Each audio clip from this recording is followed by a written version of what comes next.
સમાચારમાં આગળ વાત કરીશું। ભાજપ પ્રમુખ CR પાટીલનું નિવેદન આવ્યું છે। ઉપરગેની બેનનો વળતો પ્રહાર છે। બનાસકાંઠાની 18 આલમ અને મતદારો ભરશે ડિપોઝિટ તેવું ગેની બેનનું કહેવું છે। એકાઉન્ટ ખોલાવ્યું તેમાં 1 લાખ રૂપિયા આવી પણ ગયા છે તેવું પણ ગેની બેનનું કહેવું છે।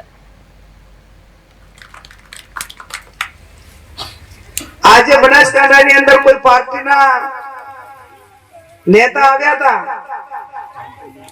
અને એમની જાહેર સભામાં એવો દાવો કર્યો કે બનાસકાંઠામાં જે સામેના ઉમેદવાર ચૂંટણી લડે છે એમની ડિપોઝિટ જપ્ત કરવી પડે અને એમની ડિપોઝિટ જપ્ત થવાની છે,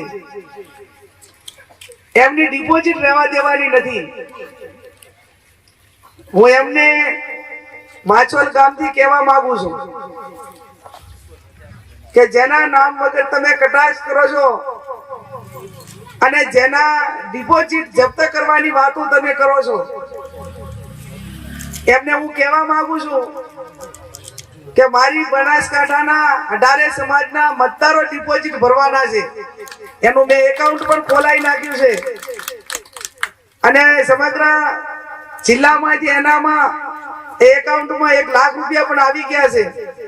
ત્યારે તમે ડિપોઝિટ જપ્ત કરવાનું કહીને બનાસકાંઠાની જિલ્લાની જનતાનું મતદારોનું અપમાન કરો છો અને અપમાનનો બદલો એ બનાસકાંઠાની 18 આલમ 36 કોમ એ 7/5/2024 ના રોજ એ મતદાન કરીને તમારો અહંકારનો જવાબ એ બનાસકાંઠાની જનતા આપશે।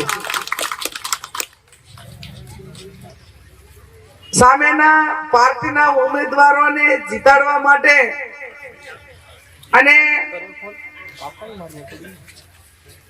છબીમાંથી છબીના દાવા કરવા વાળા